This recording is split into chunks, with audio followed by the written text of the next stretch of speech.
Madhutila eco park Sherpur জেলা থেকে ৩০ kilometre দূরে নালিতাবাড়ী উপজেলার পোড়াগাঁও ইউনিয়নে মেঘালয়ের কুলখেসা গারো পাহাড়ে অবস্থিত এই মধুটিলা ইকো পার্ক। কিছুদিন আগেই আমরা ঘুরে আসলাম এই সবুজ অরণ্য। তাই আজকের এই ভিডিওতে আমাদের মধুটিলা ইকো পার্ক ভ্রমণের গল্প তুলে ধরার চেষ্টা করব এবং অবশ্যই সাথে থাকবে ঢাকা থেকে কিভাবে এই মধুটিলা ইকো পার্ক আসা যায় এবং খরচ কেমন হয়। তো চলুন শুরু করি আমাদের ভ্রমণ গল্প।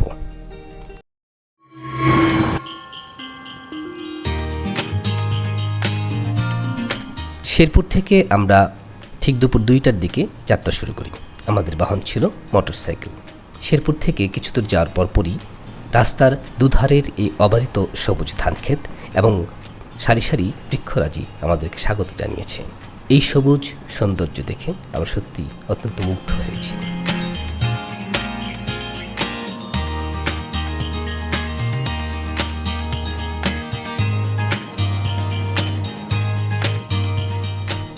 এই সবুজ দেখতে দেখতে অবশেষে আমরা এসে পৌঁছালাম মধুটিলা ইকো পার্কের মেইন গেটে। আমাদের আসতে সময় লেগেছিল 50 মিনিট। সাধারণত সিএনজি এবং মাইক্রোতে আসলেও ঠিক এরকমই 40 থেকে 50 মিনিট সময় লাগবে।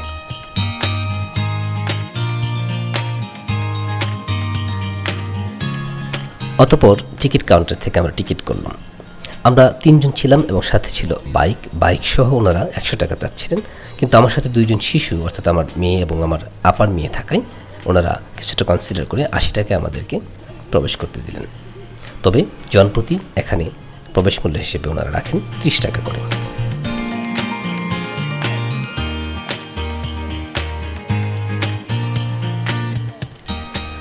গেট দিয়ে প্রবেশ করার পর অল্প দূরত্বে ডান পাশে ওই যে ফাঁকা জায়গাটা দেখছেন, এই ফাঁকা জায়গাতেই কিন্তু হানিফ সংকেতের শেরপুরের যে ইত্যাদি পর্বটি সেটা এখানেই অনুষ্ঠিত হয়েছিল এবং ভিডিওগুলো সব এখান থেকে ধারণ করা হয়েছিল।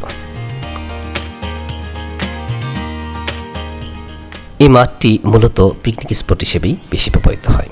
যা হোক, মাঠ ক্রস করার পর অল্প কিছু দূরত্বেই ডান পাশে এরকম কিছু দোকান দেখতে পাওয়া যাবে। এগুলো হচ্ছে স্থানীয় দ্বারা তৈরি। এখানে বাচ্চাদের বিভিন্ন খাবার এবং খেলনা জাতীয় জিনিস পাওয়া যায় এবং বাম পাশেই কিন্তু প্রাইভেট কার মাইক্রো রাখার জায়গা রয়েছে।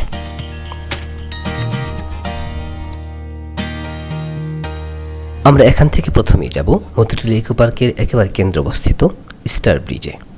তো চলুন স্টার ব্রিজের দিকে যাওয়া যাক।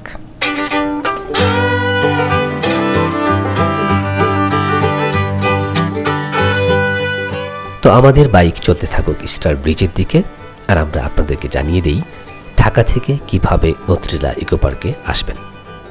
প্রথমেই ঢাকা থেকে শেরপুরগামী অথবা শেরপুর থেকে ঢাকাগামী সবচেয়ে জনপ্রিয় এবং ফ্রিকুয়েন্ট বাস সার্ভিসের নাম হচ্ছে সোনার বাংলা। এটি নন এসি চেয়ার কোচ। ঢাকার মহাখালী থেকে প্রতি 15 মিনিট অন্তর অন্তর এই বাসটি ছেড়ে আসে শেরপুরের উদ্দেশ্যে এবং শেরপুর থেকেও ঠিক একইভাবে 15 মিনিট অন্তর অন্তর ছেড়ে যায় ঢাকার উদ্দেশ্যে। তো প্রথমে ঢাকা থেকে শেরপুর এসে পৌঁছানোর পর আপনার সিএনজি রিজার্ভ করে সরাসরি চলে যেতে পারেন এই মধুটিলা ইকো পার্কে। ঢাকা থেকে শেরপুর পর্যন্ত আপনার এই বাসে খরচ হবে 400 থেকে 500 টাকা। সময় ভেদে কিছুটা বাড়তে পারে, কমতেও পারে। আর শেরপুর থেকে ইকো পার্ক পর্যন্ত সিএনজি ভাড়া প্রতিজন পড়তে পারে 70 থেকে 80 টাকা। দুপুরের খাওয়ার ক্ষেত্রে আপনারা যদি সকালে শেরপুরে পৌঁছন, সেখান থেকে ইকো পার্কে ঘুরে আবার শেরপুরে গিয়ে দুপুরের লাঞ্চ সেরে বিকালের দিকে বাসে উঠতে পারেন ঢাকার উদ্দেশ্যে। অথবা যদি দুপুরের দিকে পৌঁছান তাহলে শেরপুরে খুব সুন্দর সুন্দর ভালো মানের হোটেল রয়েছে, সেখানে খেয়ে সরাসরি চলে আসতে পারেন এই মধুটিলা ইকো পার্কে। বিকালটা ঘুরে সন্ধ্যায় বা রাতের বাসে ফিরতে পারেন আবারও ঢাকায়।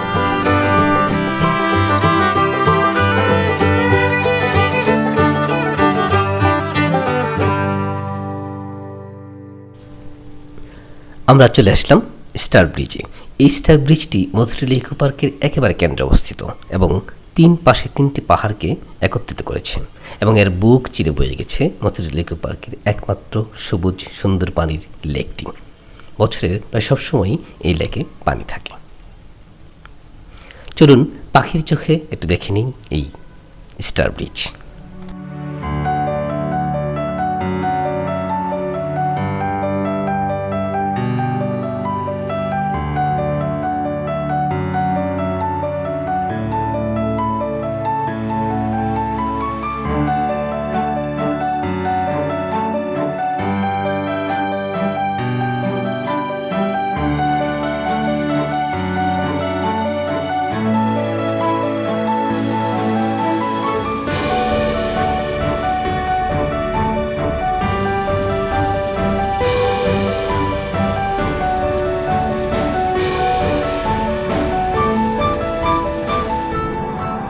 স্টার ব্রিজে কিছুক্ষণ সময় অতিবাহিত করার পর লেকের পার ঘেঁষে বয়ে চলা ছোট্ট পথ ধরে এবার আমরা এগোতে থাকলাম মধুটিলা পাহাড়ের দিকে।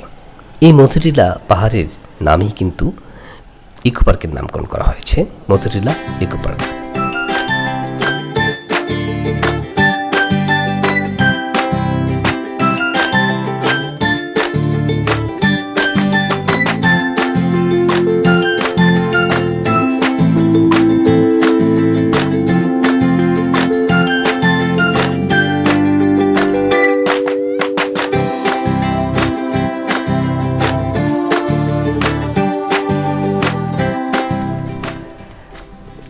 নিচে বাইক রেখে অতঃপর আমরা মধুটিলা পাহাড়ে আরোহণের জন্য ট্রেকিং শুরু করলাম।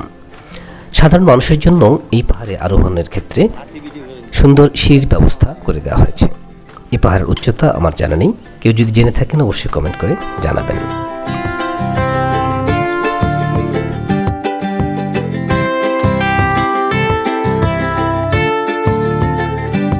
সিঁড়ি দিয়ে উঠতে অনেক সময় কষ্ট হয়ে যায়, সেজন্য আমি বেছে নিলাম তার সাইডের মাটির পথটি।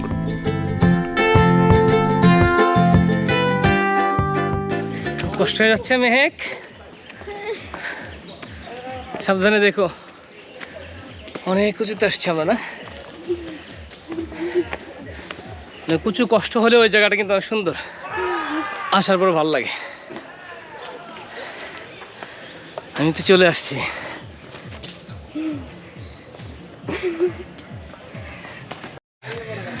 মধুটিলা তো পুরোটাই না, পুরোটা ইকো পার্ক। এই টিলাটার নামই মধুটিলা। আচ্ছা, আমরা কষ্ট করে নিচ থেকে উঠে যে টিলাতে আসলাম সেটার নামই হচ্ছে আসলে মধুটিলা, এবং এই মধুটিলার নামেই এই ইকো পার্কের নামকরণ করা হয়েছে মধুটিলা ইকো পার্ক। হ্যাঁ, তো সমস্যা নেই, কষ্ট করে উপরে আসার পরে কিন্তু শরবতের ব্যবস্থা আছে। খাবা তোমরা? শরবত নাও। কত করে এগুলো? লেবু খাবা? ভালো বাবা, খাও, সমস্যা নেই। তুকমা, হ্যাঁ, বন্য হাতি কি আছে না কেন? তুকমা খাবা না? এবং এখান থেকে হচ্ছে ওই পাশের পাহাড়ে হচ্ছে বন্য হাতি দেখা যাচ্ছে, দেখে আমরা যাচ্ছি একটু পরে।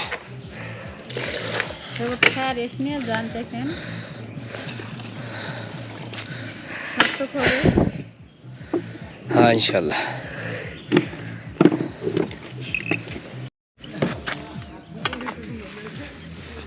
রিফ্রেশিং লেমন জুস, সবাই একসাথে এদিকে।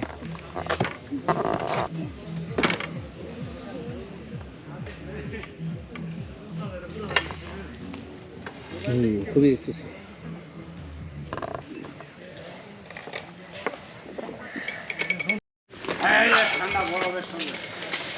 আমরা এখন হাতি দেখতে যাচ্ছি। এই যে পাশের পাহাড়ে যে আছে, পাহাড়ে হচ্ছে বন্য হাতি আসছে প্রায় 10-15টার মতো, অনেকে বলছিল। তো এই সাইড থেকে একটু ভালো দেখা যায়, যে কারণে আমরা এই জঙ্গলের মধ্যে যাচ্ছি। ওই যে আওয়াজ শোনা যাচ্ছে কিন্তু হাতি, দেখছো?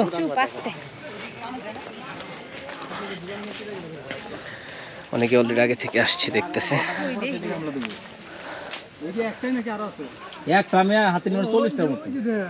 আমি এখানে দেখিনি, এই পাহাড়টাতে দেখা যাচ্ছে খালি চোখে।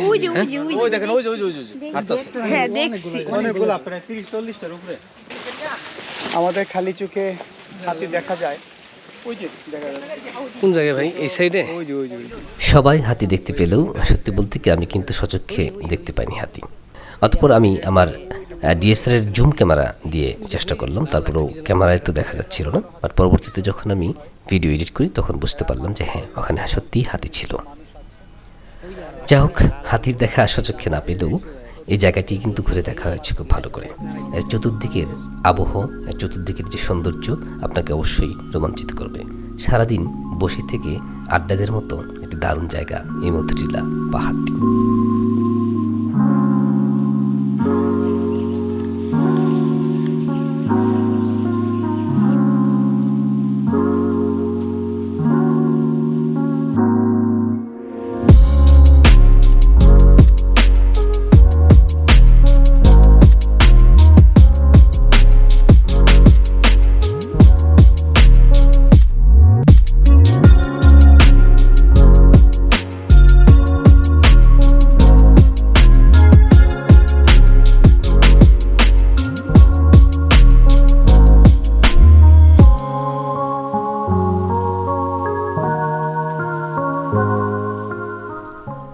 আমরা কিছু সময় মধুটিলা পাহাড়ে অতিবাহিত করার পর সেখান থেকে নিচে নেমে আসি। নিচে নেমে আসার পরে লেকের দুই পাশের সবুজ প্রকৃতি আমাদের ভীষণভাবে আকৃষ্ট করে। সেজন্য সেখানে চতুর্দিকে আমরা কিছুটা সময় অতিবাহিত করি এবং উপভোগ করি সবুজ নীরব প্রকৃতি।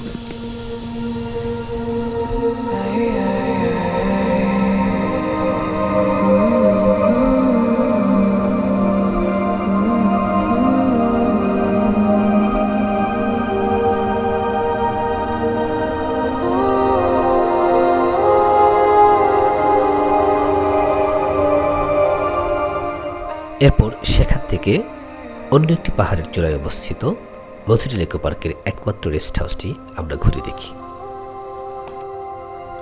তবে এই রেস্ট হাউসটি রাত্রি যাপনের জন্য এখনও অনুমোদন করা হয়নি, আর সারাদিন ব্যবহার করার জন্য অনুমোদন প্রয়োজন হয়। অনুমোদনের জন্য শেরপুর অথবা ময়মনসিংহের বন বিভাগ থেকে অনুমতি সংগ্রহ করতে হয়। খরচ পড়বে 4 থেকে 5,000 টাকা।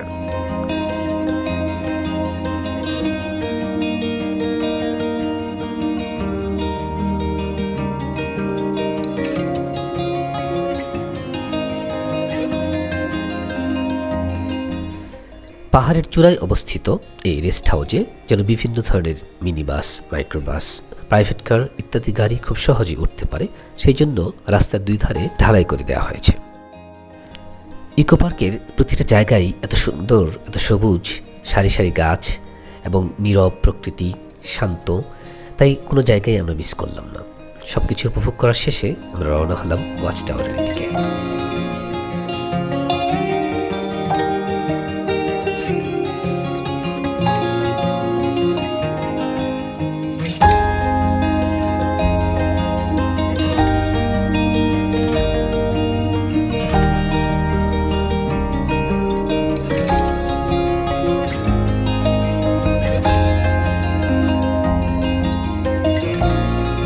অবশেষে আমরা পৌঁছালাম ওয়াচ টাওয়ারের নিচে।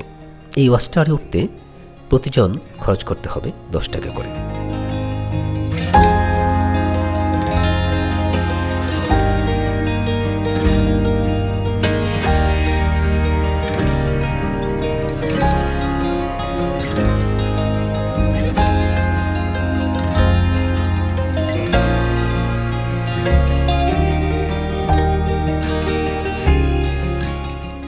আমরা যতক্ষণে ওয়াচ টাওয়ারের উপরের দিকে উঠছি, ঠিক ততক্ষণে সূর্য পশ্চিম আকাশে ঢলে পড়েছে, অর্থাৎ একটু পরেই সন্ধ্যা হবে এবং এই পাহাড় চূড়ে নেমে আসবে ঘন অন্ধকার।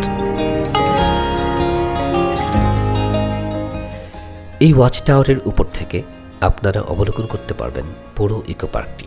সাথে এক পাশে রয়েছে গারো আদিবাসীদের পাহাড়ি জনপদ এবং অপর পাশে তুরা পাহাড় সহ মেঘালয়ের অপার সৌন্দর্য। একটু পরেই সন্ধ্যা নেমে আসবে, আর যেহেতু পাহাড়ে হাতিদের আনাগোনা, তাই সন্ধ্যার অন্ধকার নেমে আসার আগেই আমাদের এখান থেকে বিদায় নিতে হবে।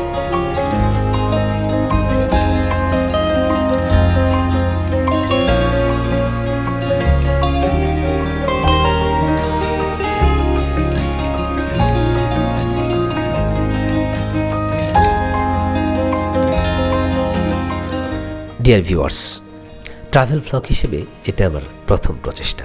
ভালো লাগলে অবশ্যই কমেন্ট করে জানাবেন, খারাপ লাগলেও কমেন্ট করবেন। আজকের মতো এখানে শেষ করছি। ইনশাআল্লাহ দেখা হবে আবার অন্য কোনো ভিডিওতে। সে পর্যন্ত ভালো থাকুন, সুস্থ থাকুন। আল্লাহ হাফেজ।